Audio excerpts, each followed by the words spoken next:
So hello everyone, सो चलिए guys, अभी हम लोग स्टार्ट करेंगे 51 से। ऑलरेडी हम लोग ने 50 तक के एमसीक्यूज वो प्रीवियस लेक्चर में हम लोग ने कंप्लीट कर लिया है।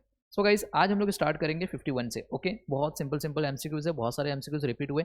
ये पूरे के पूरे प्रीवियस ईयर के क्वेश्चन पेपर का ही मैंने लिया हुआ है। इतना करके जाते हो आप कॉस्ट अकाउंटिंग में तो इनफ है। सीएमए फाउंडेशन वाले बच्चों आप लोग को समझ में आया? तो चलिए देखिए, बोल रहा है which of the following cost would not be a period cost. बोल रहा है कि बताइए इसमें से कौन सा पीरियड कॉस्ट नहीं है। पीरियड कॉस्ट का मतलब होता है फिक्स कॉस्ट। ओके, तो कौन सा इसमें से फिक्स कॉस्ट नहीं है? मेरे प्यारे बच्चों, आपको देख के ही पता चल गया रहेगा sir, indirect material. Indirect material आपकी पीरियड कॉस्ट नहीं होती मेरे प्यारे बच्चों। ओके, एडमिनिस्ट्रेशन सैलरीज दिख रहा है, एडवर्टाइजिंग की कॉस्ट, सेलिंग कॉस्ट, इसमें फिक्स कॉस्ट होती है, ये नहीं होता। आगे बोला a segment of the business that generate the both revenue and cost is called as. बताइए इसको क्या बोलते हैं? ऑलरेडी आप लोगों को आता रहेगा। ओके, लास्ट लेक्चर में हम लोग ने डिस्कस कर लिया था सर। ये आंसर है आपका प्रॉफिट सेंटर। क्या बोलेंगे इसको? Profit centre. Okay, all indirect cost is charged, okay, या फिर record in the heads of. Okay, बोल रहा है कि सारे के सारे जो हम लोग इनडायरेक्ट कॉस्ट चार्ज करते हैं या फिर रिकॉर्ड करते हैं, किस में करते हैं? प्राइम कॉस्ट में करते हैं, फैक्ट्री ओवरहेड्स में करते हैं, डायरेक्ट लेबर कॉस्ट में करते हैं, या none of the given option. मेरे प्यारे बच्चों, सारे के सारे इनडायरेक्ट कॉस्ट जो चार्ज किया जाता है उसको हम बोलते हैं ओवरहेड्स। तो यहाँ पे देखिए ओवरहेड्स करके कुछ नहीं है। ओके, फैक्ट्री ओवरहेड्स हैं। ओके, सेलिंग में भी होता है, ऑफिस में भी होता है, बट बच्चा यहाँ पे सिर्फ फैक्ट्री दिया तो नहीं बच्चा, यहाँ पे नन ऑफ द अबव आएगा, मतलब कि कोई भी ऑप्शन करेक्ट नहीं है इसके अंदर। समझ में आ गया क्या? ओके, जो इनडायरेक्ट कॉस्ट होता है वो हमने बोला था ओवरहेड्स होता है। ओवरहेड्स के 3 पार्ट होते हैं, आपने देखा था FOH मेरे प्यारे बच्चों। ओके, दूसरा था हमने देखा था ऑफिस एंड एडमिन ओवरहेड्स, तीसरा पार्ट था सेलिंग एंड डिस्ट्रीब्यूशन ओवरहेड्स। तो ये तीनों में ओवरहेड्स जाते हैं, मतलब इनडायरेक्ट कॉस्ट। यहाँ पे सिर्फ एक ही नाम दिया हुआ है, समझ में आया? अगर यहाँ पे एडमिनिस्ट्रेशन ओवरहेड दिया होता, यहाँ पे सेलिंग एंड डिस्ट्रीब्यूशन ओवरहेड दिया, यहाँ पे ऑल ऑफ द अबव दिया रहता तो ऑल ऑफ द अबव आपका आंसर होता था। समझ में आ गया क्या? आगे बोला है dash are future cost that effect the current and management decision. बताइए इसको हम लोग क्या बोलेंगे सर? इसको हम बोलते हैं रिलेवेंट कॉस्ट। ऑलरेडी ये रिपीटेड क्वेश्चन है। ओके, नेक्स्ट क्वेश्चन देखिए क्या बोल रहा है। A firm uses its own capital और uses its owners time and और financial resources both are the example of. बताइए, ऑलरेडी रिपीटेड क्वेश्चन है मेरे प्यारे बच्चों, ऑलरेडी ये रिपीटेड क्वेश्चन है। बताइए क्या आएगा इसका आंसर? बोलिए बच्चा लोग। सर इसका आंसर होगा इम्प्लिसिट कॉस्ट। ऑलरेडी हम लोग ने पढ़ा है, इम्प्लिसिट कॉस्ट का मतलब होता है मेरे प्यारे बच्चों नोशनल कॉस्ट या फिर हाइपोथेटिकल कॉस्ट या फिर इमेजिनरी कॉस्ट। ओके, समझ में आया? ऑलरेडी ये क्वेश्चन हमने किया हुआ है। ओके, बहुत बार कर लिए। आगे बोल रहा है wage rent and material are the example of. बताइए, देखिए wage rent and material are the example of मेरे प्यारे बच्चों, ये आप दूसरे को पे करोगे, आपके जेब से जाएगा, आउट ऑफ पॉकेट कॉस्ट। इसका दूसरा नाम क्या रहेगा? बोलो। आउट ऑफ पॉकेट कॉस्ट मतलब होता है sir explicit cost. Explicit cost याद रहेगा, ये आंसर रहेगा आपको। यहाँ से आपकी पेमेंट जाएगा आउटसाइडर को। ओके, ये आंसर रहेगा। बोल रहा है which of the following cost would not be the period cost. देखिए अभी फिर से वापस ये क्वेश्चन रिपीट हुआ, indirect material. Okay, the cost that is subject to actual payment और will be paid in the future is called as. इसको बोलो क्या बोलिए? अभी मैंने बताया था मेरे प्यारे बच्चों। क्या बोल रहा है बताइए, वो कौन सी कॉस्ट है जिसमें हम लोग को एक्चुअल पेमेंट करना रहता है, आउटसाइडर पार्टी को हम पेमेंट करते हैं। Okay, will be paid in the future, या अभी या फिर फ्यूचर में पे करने वाले होंगे। तो मेरे प्यारे बच्चों इसको हम बोलते हैं एक्सप्लिसिट कॉस्ट। क्या बोलेंगे? एक्सप्लिसिट कॉस्ट मतलब आउट ऑफ पॉकेट कॉस्ट जो हमारे जेब से जाने वाला है। नेक्स्ट बोल रहा है which of the following to be called as a product cost. बोल रहा है कि बताइए इसमें से कौन सा हमारे लिए प्रोडक्ट कॉस्ट है। मेरे प्यारे बच्चों सारे के सारे हमारे लिए प्रोडक्ट कॉस्ट है। मटेरियल की कॉस्ट, लेबर की कॉस्ट, फैक्ट्री ओवरहेड की कॉस्ट, तो ऑल ऑफ दी अबव हमारे लिए आंसर होगा। Opportunity cost is the best example of. बताइए अपॉर्चुनिटी कॉस्ट जो होता है मेरे प्यारे बच्चों वो किसका एग्जाम्पल होता है? वो रिलेवेंट कॉस्ट का एग्जाम्पल होता है। मैंने अभी इससे पहले वाले लेक्चर में भी हमने डिस्कस किया था। नेक्स्ट बोल रहा the measurable value of an alternative uses of resources referred to as. बताइए। ओके, तो मेरे प्यारे बच्चों बताइए ये क्वेश्चन भी रिपीट हुआ है। बोलो बोलो बोलो, इसका आंसर क्या आएगा? An opportunity cost, imputed cost, sunk cost and none of this. बच्चे लोग देखिए यहाँ पे क्या बोला? Alternative use of resources. आपने क्या करा? अल्टरनेटिव यूज, अपॉर्चुनिटी कॉस्ट होगा जहाँ पे आप उनको क्या करते हैं? सेक्रीफाइस करना पड़ता है, याद है? तो अपॉर्चुनिटी कॉस्ट होगा इसका आंसर 61 का। बात करते हैं 62 मेरे प्यारे बच्चों। बोल रहा है in a process costing each producing department is a cost centre होते हैं। क्या होते हैं वो लोग? कॉस्ट सेंटर होते हैं। ये आंसर रहेगा इसका।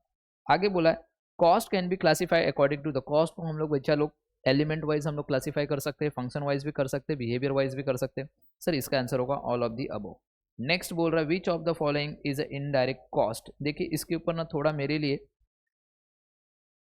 डाउट है, बट थोड़ा देखना मेरे प्यारे बच्चों। देखिए यहाँ पे बोल रहा है कि बताइए इसमें से कौन सी इनडायरेक्ट कॉस्ट है। तो यहाँ पे लिखा है देखिए all of the given option. Okay, आपके स्टडी मटेरियल में ये ऑप्शन जो है इसको टिक किया गया है, बट मेरे हिसाब से मेरे प्यारे बच्चों अगर मैं इनडायरेक्ट कॉस्ट की बात करूँ, किसकी, इनडायरेक्ट कॉस्ट की, तो मेरे प्यारे बच्चों ये हमारे लिए डेप्रिसिएशन ऑफ मशीनरी, ये हमारे लिए इनडायरेक्ट कॉस्ट होगा, बिकॉज ये फैक्ट्री ओवरहेड्स में आता है। कहाँ पे आता है, फैक्ट्री ओवरहेड्स में। अगर आपने कॉस्ट शीट पढ़ा रहेगा तो फैक्ट्री ओवरहेड्स में आता है ये। और बाकी का ये जो है, जैसे बोला ओवर टाइम प्रीमियम इनकर्ड, आपने ओवर टाइम प्रीमियम इनकर्ड हुआ है but specific request of the customer, customer के रिक्वेस्ट के हिसाब से आपने किया, तो बच्चा ये प्रोडक्ट की कॉस्ट में ऐड हो जाती है। प्रोडक्ट की कॉस्ट में ऐड हो जाएगी तो वो डायरेक्ट कॉस्ट हो जाएगी। अगर आपने कोई hire of tools for the specific job के लिए लिया तो बच्चा ये तो डायरेक्ट कॉस्ट में आता है, मतलब डायरेक्ट एक्सपेंसेस का पार्ट बनता है। ये डायरेक्ट एक्सपेंसेस में होगा, ये डायरेक्ट लेबर में जाएगा, बट ये इनडायरेक्ट होगा। तो मेरे हिसाब से ये आंसर होना चाहिए। बस इसको एक बार आप क्लासीफाई कर लेना, एक बार वेरिफिकेशन कर लेना मेरे प्यारे बच्चों। बात समझ में आ गया क्या? ये वाले क्वेश्चन को 64 वाले को स्टार मार्क करके रखता हूँ, तुम लोग कर लेना, एक बार देख लेना बस।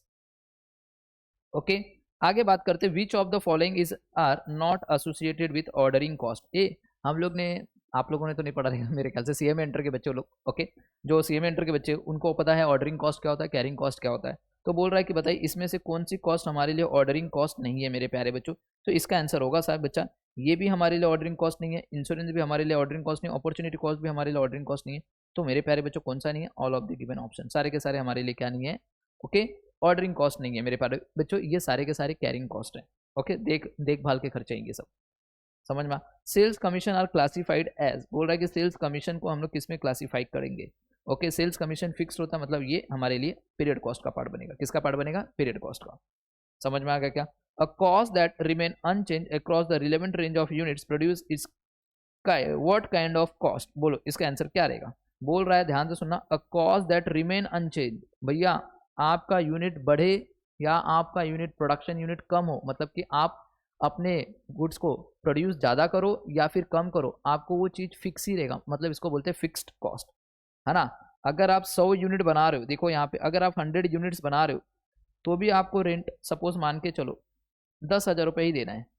तो मैं अगर अपने आउटपुट को बढ़ा के 200 यूनिट कर दूंगा, क्या रेंट वाला मेरे से 20,000 रुपये लेगा? आंसर इज नो गाइज, वो 10,000 लेगा। तो यहाँ पे ही बोल रहा है रिमेन अनचेंज, दिख रहा है ये अनचेंज है। मेरा यूनिट ऑफ प्रोडक्शन जो हो रहा है ना, यूनिट प्रोड्यूस जो हो रहा है वो इंक्रीज हो चाहे डिक्रीज हो, इससे कुछ मतलब नहीं, इसको हम बोलते हैं फिक्स कॉस्ट। समझ में आ गया क्या? Okay, bad debts are included as, थोड़ा ध्यान देना मेरे प्यारे बच्चों, इसके ऊपर भी डाउट है। बैड डेब्ट्स जो होता है मेरे प्यारे बच्चों, वो हमारे कॉस्ट शीट में नहीं आता है, थोड़ा ध्यान देना। जब भी हम कॉस्ट शीट प्रिपेयर करते हैं तो बैड डेब्ट्स नहीं आता, बट हाँ कुछ सम ऑथर्स लोग हैं जो बैड डेब्ट्स को सेलिंग एंड डिस्ट्रीब्यूशन में लेते हैं। समझ में आ गया क्या? ओके, तो देखिए यहाँ पे ऑप्शन तो है ही नहीं कि एक्सक्लूडेड फ्रॉम कॉस्ट शीट। अगर आपके ऑप्शन में एक्सक्लूडेड फ्रॉम कॉस्ट शीट आएगा तो एक्सक्लूड वाला जो रहेगा वो आंसर लिखना। अगर नहीं है ऑप्शन में तो मेरे प्यारे बच्चों आपको इसको सेलिंग ओवरहेड में डाल के आना। किस में डाल के आना? Selling overhead. क्या ये बात भी सबको समझ में आ गया क्या? चलिए नेक्स्ट क्वेश्चन, क्वेश्चन नंबर 69 क्या बोल रहा है, in behaviour wise analysis cost are divided into, behaviour wise बताइए कॉस्ट को हम डिवाइड करते हैं फिक्स्ड एंड वेरिएबल में। किसमें? फिक्स्ड एंड वेरिएबल में, याद रहेगा सबको। नेक्स्ट बोल रहा है पेमेंट ऑफ रॉयल्टी इज, बताइए पेमेंट ऑफ रॉयल्टी ऑलरेडी हम लोग ने ऑफलाइन लेक्चर में भी देखा था। रॉयल्टी अगर आप पे कर रहे हो तो मेरे प्यारे बच्चों ये डायरेक्ट एक्सपेंसेस का पार्ट बनता है, तो डायरेक्ट एक्सपेंसेस आपका आंसर रहेगा इसका। बोल रहा है which of the following is a not a relevant cost, बताइए इसमें से कौन सा हमारे लिए रिलेवेंट कॉस्ट नहीं। ऑलरेडी ये बहुत बार रिपीट हो गया sir, sunk cost. Sunk cost का मतलब जो कॉस्ट हमारी पास्ट में डूब चुकी है, तो संक कॉस्ट हमारे लिए रिलेवेंट कॉस्ट नहीं होती। Opportunity cost is the best example of relevant cost होती है मेरे प्यारे बच्चों। अब देखिए यहाँ पे क्या बोला है, ये वाले क्वेश्चन में क्या बोला, थोड़ा ध्यान देना। बोल रहा है cost are classified into fix cost, variable cost and semi variable. इसको हम बोलते क्या? ओके, इसको हम बोलते हैं मेरे प्यारे बच्चों, हम लोग ये क्या कर रहे हैं मेरे प्यारे बच्चों, इसको हम लोग बोलते हैं, देखिए यहाँ पे मैंने अभी ऑलरेडी आप लोगों को बताया था बिहेवियर वाइज, जहाँ पे हम लोग फिक्स्ड एंड वेरिएबल कॉस्ट को क्या करते हैं? क्लासीफाई करते हैं। तो बिहेवियर वाइज तो ऐसा कुछ है ऑप्शन सर, फंक्शन वाइज तो नहीं है, एलिमेंट वाइज भी नहीं है, क्लासिफिकेशन, हाँ सर बिहेवियर वाइज मतलब चेंजिंग द एक्टिविटी वाइज, ये आपका ये आंसर रहेगा। Classification according to the changing activity, मतलब ये बिहेवियर वाइज है। आप क्या कर रहे हो? क्लासीफाई कर रहे हो चेंजिंग द एक्टिविटी, मतलब फिक्स्ड वेरिएबल, ये तो इसको बोलते हैं बिहेवियर वाइज। आप क्या कर रहे हो? क्लासीफाई कर रहे हो, तो ये आंसर रहेगा। थोड़ा ध्यान देना ये वाले क्वेश्चन के अंदर, जब भी आपको fix cost, variable cost, semi variable cost आएगा तो ये बिहेवियर वाइज कॉस्ट है। अगर बिहेवियर वाइज नहीं लिखा है तो मेरे प्यारे बच्चों ये ना तो फंक्शन है, ना तो एलिमेंट है, ना अकॉर्डिंग टू द कंट्रोबिलिटी है। तो मेरे प्यारे बच्चों क्या रहेगा? ये इसका मतलब ही होता है बिहेवियर वाइज। समझ में आ? Classification according to the changing activity, समझ में आ? इसी को बोलते हैं ना changing activity. Okay, variable cost are fixed, variable cost per unit हमेशा फिक्स होती है मेरे प्यारे बच्चों, क्या होती है? पर यूनिट हमेशा फिक्स होती है। Advertisement cost is treated as, बहुत सारे बच्चों को ना इसमें डाउट होता है, एडवर्टीजमेंट की कॉस्ट को हम लोग कहाँ पे ले, डिस्ट्रीब्यूशन ओवरहेड्स में ले या सेलिंग ओवरहेड्स में ले। तो मेरे प्यारे बच्चों हमेशा याद रखना, जो एडवर्टीजमेंट की कॉस्ट होती है ना मेरे प्यारे बच्चों, वो सेल से रिलेटेड होती है, वो डिस्ट्रीब्यूशन से रिलेटेड नहीं होती है। तो ये सेलिंग ओवरहेड का पार्ट बनता है। किसका? Selling overhead. Direct expenses are also known as, बताइए डायरेक्ट एक्सपेंसेस का दूसरा नाम क्या है सर? Chargeable expenses. समझ में आया क्या? नेक्स्ट बोल रहा है इंटरेस्ट ऑन ओन कैपिटल। बताइए इंटरेस्ट ऑन ओन कैपिटल, आपको अपने खुद के कैपिटल के ऊपर खुद को इंटरेस्ट मिल रहा है। अगर ये इंटरेस्ट आपको ही मिल रहा है तो मतलब आपका ही पैसा आपके पास आ रहा है, मतलब यहाँ पे कोई कैश आउटले नहीं हो रहा है। जहाँ पे कोई कैश आउटले नहीं होता उसको बोलते हैं इम्प्लिसिट कॉस्ट, या फिर उसको बोलते हैं नोशनल कॉस्ट, या फिर हाइपोथेटिकल कॉस्ट, या फिर इमेजिनरी कॉस्ट। तो ऐसा कोई ऑप्शन है सर? नोशनल कॉस्ट है। समझ में आ गया? चलिए एक क्वेश्चन था जो ये बहुत पुराना क्वेश्चन है, ओके, बट आप लोगों को है नहीं, बट ये आ गया है तो इसको सॉल्व करेंगे। ओके, बोल रहा है when reordering level is 200 units. Reorder level दिया हुआ है, क्या दिया है? ROL। रीऑर्डर लेवल आपको 200 यूनिट्स दिया हुआ है। मिनिमम यूसेज दिया हुआ है, क्या दिया? मिनिमम यूसेज मतलब मिनिमम कंजम्पशन दिया हुआ है जो कि 20 यूनिट्स का है। मिनिमम लीड टाइम दिया है, ओके, मिनिमम रीऑर्डर पीरियड दिया है, ये दिया है मेरे प्यारे बच्चों 5 डेज, एंड मैक्सिमम स्टॉक दिया हुआ है, ओके। मैक्सिमम स्टॉक लेवल कितना है आपका? 400। आपको बोला रीऑर्डर क्वांटिटी निकालिए, मतलब ROQ निकाल के देना है, रीऑर्डर क्वांटिटी। तो मेरे प्यारे बच्चों सबसे पहले ना हम लोग को स्टॉक लेवल के ना बहुत सारे फॉर्मूले वो हमको पता होना चाहिए, ओके। ये अभी नहीं है, मैं पहले बता रहा हूँ, पुराने सिलेबस का था उसमें था, बट दे दिया है तो मैं करवा रहा हूँ। बात समझ में आ गया? ओके। तो देखिए अगर मैं रीऑर्डर लेवल के फॉर्मूले में नहीं तो ये आएगा, रीऑर्डर लेवल का फॉर्मूला होता है maximum consumption into maximum reorder period, तो वहां पे तो नहीं आएगा। हाँ, मैक्सिमम स्टॉक लेवल के फॉर्मूले में आता है रीऑर्डर क्वांटिटी, तो हम लोग को लगाना पड़ेगा मैक्सिमम स्टॉक लेवल,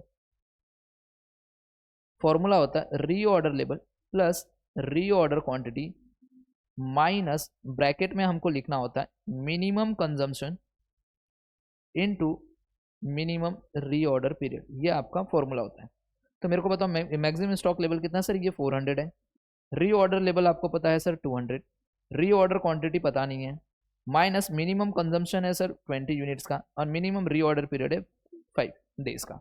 तो ये 400 हो गया मेरे प्यारे बच्चों, यहाँ पे 200 हो गया ROQ, और यहाँ पे ये 100 हो गया। मुझको एक बात बताना, ये 200 में से ये 100 गया तो कितना आंसर आएगा सर? 100। और ये 100 यहाँ पे 100 बचा, ये दोनों को माइनस करने पे, और ये 100 इस साइड जाएगा तो माइनस हो जाएगा। तो सर आपको आएगा 300 इज इक्वल टू ROQ।